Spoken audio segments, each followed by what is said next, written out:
ሰላም ጤና ይስጥልኝ ውድና የተከበራችሁ የዩቲዩብ ቻናል ቤተሰቦች እንደምን አላችሁ? ሰላም በእናንተ ላይ ይሁን። መልካም እንግዲህ እንደተለመደው ዛሬም አጠር ያለ ብዙ ያልተንዛዛ የሆነ ሚክስድ ሪሰርች አፕሮችን በተመለከተ ለእናንተ ላካፍላችሁ መጥቻለሁ። በእርግጥ ስለ ሚክስድ ሪሰርች አፕሮች ዲቴይል ማውራት አይደለም የፈለኩት፣ ግን ታይፖቹን እንድታውቋቸው ነው። በጣም ብዙ ጊዜ ሰዎች ሚክስድ ሪሰርች አፕሮች ይጠቀማለሁ ይላልና ግን በውስጡ ሚክስድ ሪሰርች አፕሮች ራሱን የቻለ 6 ታይፖች አሉት። ስለዚህ እንዴት ነው ሚክስድ ሪሰርች አፕሮችን መጠቀም የምንችለው የሚለውን ላሳያችሁ ነው የመጣሁት ማለት ነው።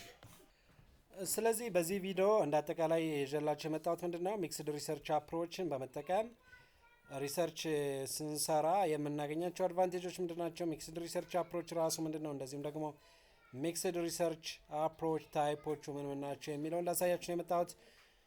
ቻናሉን ላይክ፣ ሼር፣ ሰብስክራይብ ማድረጋችሁን አትርሱ። እንግዲህ በተደጋጋሚ የምለቃቸውን ቪዲዮዎች ለማግኘት ሰብስክራይብ እያደረጋችሁ ከኔ ጋር እንድትቆዩ ጋብዛችኋለሁኝ ማለት ነው። መልካም እንግዲህ በመጀመሪያ ደረጃ ሚክስድ ሪሰርች አፕሮች ማለት ምን ማለት ነው? ሚክስድ ሪሰርች አፕሮች ማለት ስሙ እንደሚያሳየው ቅይጥ የሪሰርች አፕሮቾችን መጠቀም ማለት ነው። ከዚህ በፊት በነበረው ቪዲዮ ዲቴይል አብራራላችሁ እንደሞከርኩት ኳሊቴቲቭ ኤንድ ኳንቲቴቲቭ ሪሰርች አፕሮች የሚባሉ አሉ። ዳታ ኮሌክሽን ቴክኒካቸው ምን ይመስላል፣ አናሊሲስ ቴክኒካቸው ምን ይመስላል፣ ቶሎቹ ምን ናቸው የሚሉትን እያንዳንዳቸውን በደንብ አይተናል። በተለይ ኳንቲቴቲቭ ላይ በጣም ፎከስ አድርጌ ስታታም ስፔስም እንዴት እንደምትጠቀሙ ታሳይቻቸዋል ነው። እነዚህ አፕሮቾች በአንድ ሲሆኑ አሁን ላይ ፋሽን ተደርጎ የተያዘው በተለይ ኦንቶሎጂ፣ ኤፒስቴሞሎጂ የሚባሉ ነገሮችን በደንብ እያያችሁ በሄዳችሁ ቁጥር በአንደርስታንድ ታደርጉታላችሁ። አንዱ ብቻ አይደለም ቤስት። ስለዚህ ሚክስድ አፕሮች መጠቀም አለብን ብለው የተነሱ ሪሰርቸሮች አሉ። አሁን እንደ ፋሽን ተይዟል። ሪሰርች አፕሮች ብለው ዘ ሪሰርቸር ዊል ዩዝ ሚክስድ ሪሰርች አፕሮች ምናምን ብለው ያስቀምጥና ምክንያቱም ኢቭን አይጠቅስም። ሚክስድ ሪሰርች አፕሮች ማለት ምን ማለት ነው? ኳሊቴቲቭ ኤንድ ኳንቲቴቲቭ ሪሰርች አፕሮች በአንድ ሪሰርች ውስጥ በተመሳሳይ ሪሰርች ውስጥ ስንጠቀማቸው ምን ይባላል? ሚክስድ ሪሰርች አፕሮች ይባላል። ኳሊቴቲቭም ኳንቲቴቲቭ ሪሰርች አፕሮች ነው። ራሳቸው የተለያየ ዳታ ኮሌክሽን ቴክኒክ አላቸው፣ የተለያየ አናላይሲስ ቴክኒክ አላቸው። ነገር ግን እነዚህን አንዱን ከአንዱ አሰባጥረን ስንጠቀም ሚክስድ አፕሮች ይባላል ማለት ነው። ሚክስድ አፕሮች ይባላል። እንደሚታወቀው እንግዲህ ሜይን አድቫንቴጁ ምንድነው? የአንዱን ዲስአድቫንቴጅ በአንዱ እናካክሰዋለን ነው። ለምሳሌ ኳሊቴቲቭ አንዱ እንትኑ ዊክነሱ ምንድነው?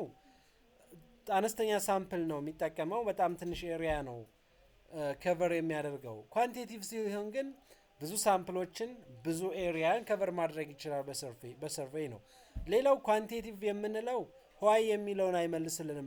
በሁለት ቫሪያብሎች መካከል ይሄን አይነት ሪሌሽንሺፕ አለ ወይም እንደ አይነት ኢፌክት አለ ካለም በኋላ ይሄ ኢፌክት እንዴት ሊገኝ ቻለ የሚለውን አይመልስም። ይህ አንዱ ድክመቱ ነው። ስለዚህ የአንዱን ዲስአድቫንቴጅ በአንደኛው አድቫንቴጅ እናጣጣለን ማለት ነው፣ ሚክስድ አፕሮችን ስንጠቀም ማለት ነው። ሌላው ደግሞ ሞር ቫሊዴት የሆነ ዳታ ማግኘት እንችላለን። ትሪያንጉሌትድ የሆነ ውጤት ማግኘት እንችላለን ነው። ስለዚህ የኛው ሪሰርች አፕሮች ምንድነው? ዳታ ኮሌክት የሚያደርገው ሁለቱንም ምን ያደርጋቸዋል ማለት ነው? ኢንቴግሬት አድርጎ ኮሌክት ያደርጋል። እንደዚህም ደግሞ አናላይሲሱን ሲሰራ ኢንተርፕሬት ሲያደርግ ኳሊቴቲቭ ኳንቲቴቲቭ አፕሮች ያገኛቸውን ዳታዎች ባንድ እያሰባጠረ ሲጠቀም ሚክስድ አፕሮች ይባላል ማለት ነው። ሚክስድ አፕሮች ይሄ ከሆነ ሚክስድ አፕሮች ታይፖቹ ምን ናቸው ነው? እንግዲህ በኩል ደረጃ ላንጠቀማቸው እንችላለን።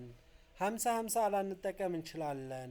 በተለይ እንደው አሁን ላይ ሚክስድ አፕሮች ተብለው የሚጠቀሙት ሰዎች ሞር በጣም ፎከስ የሚያደርጉት ኳንቲቴቲቭ ላይ ሆኖ ኳሊቴቲቭ አፕሮቹ 10% ላይ ሞላ ይችላል የቴስታቸውን ወይም የሪሰርቻቸውን።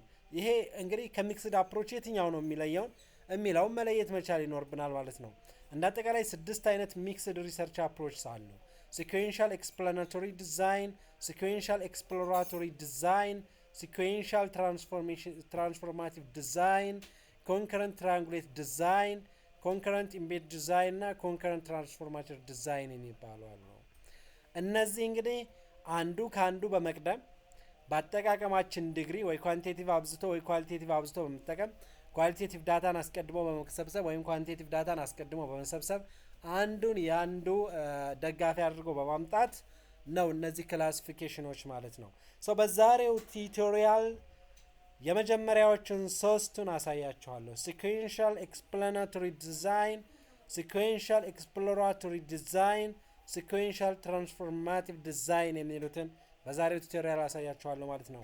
የመጀመሪያው እንግዲህ Sequential Explanatory Design ነው። ይህ እንግዲህ ከስሙ እንደምታዩት ሁለት ጊዜ ነው ዳታው የሚሰበሰበው።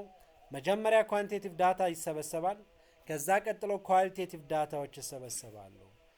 ሜይን አድቫንቴጁ ምንድነው? ስለዚህ እንግዲህ ይሄኛው በጣም ፎከስ የሚያደርገው ምንድነው? ኳንቲቴቲቭ ዳታ ላይ ነው።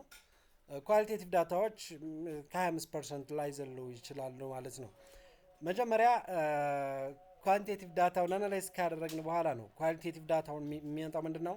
ኳንቲቴቲቭ ሪዛልቱ ለምን እንደዛ አይነት ኳንቲቴቲቭ ሪዛልት ኖረን የሚለውን ኤክስፕሌን ለማድረግ የሚመጣ ነው።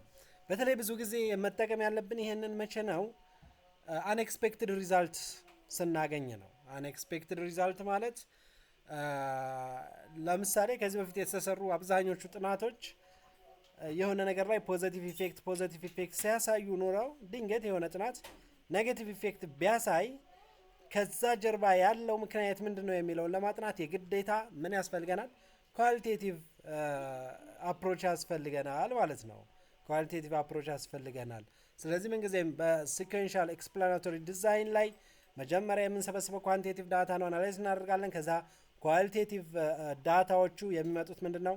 ኳንቲቴቲቭ ሪዛልታችንን ኤክስፕሌን ለማድረግ ነው ማለት ነው። ሌላውና ሁለተኛው ደግሞ የዚህ ተቃራኒ ነው። ሲኩዌንሻል ኤክስፕሎራቶሪ ዲዛይን የምንለው ነው። ይሄኛው ብዙ ጊዜ ምንድነው ኮንሴፕቱን ቀድመን ለማወቅ ነው የምንጠቀመው። አብዛኛውን ጊዜ ይሄ የሚያገለግለን ለምን መሰላችሁ? ፕሮብለሙ ካልታወቀ ነው።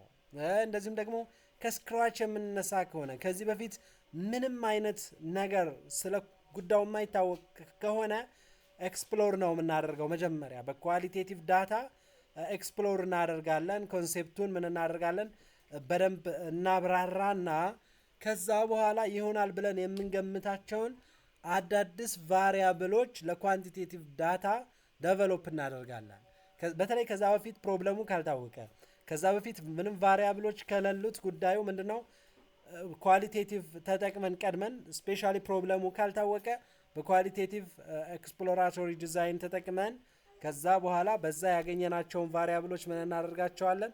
በኳንቲቴቲቭ ዳታ ቴስት እናደርጋቸዋለን ማለት ነው። ቫሪያብሎችን ዴቨሎፕ አድርገን ማለት ነው። ሌላው ሲኩዌንሻል ትራንስፎርማቲቭ ዲዛይን የምንለው ነው።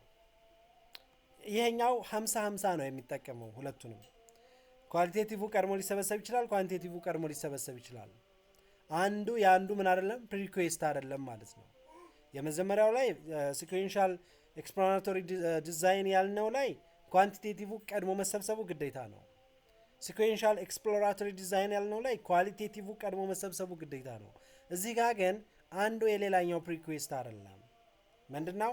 ሁለቱም አት ዘ ሴም ታይም ምን ማድረግ ይችላሉ? አንደኛውን ቢቀድም ያኛውን ቢቀድም ምንም ተጽዕኖ ለውጥ የለውም ማለት ነው። ሰፓሬትሊ ነው አናላይዝ የምናደርጋቸው ኳሊቴቲቭንም ኳንቲቴቲቭንም። መጨረሻ ላይ ግን ኢንተርፕሬት ስናደርግ ምን ይሆናል ማለት ነው? ኢንተግሬትድ ይሆናሉ ማለት ነው። ስለዚህ ሶስቱን ቀሪዎቹን ደግሞ በቀጣይ ቪዲዮ ይዤላችሁ እመጣለሁኝ። ቻናሉን ላይክ፣ ሼር እና ሰብስክራይብ እያደረጋችሁ ከኔ ጋር እንድትቀጥሉ ጋብዛችኋለሁ። መልካም ጊዜ ይሆንላችሁ።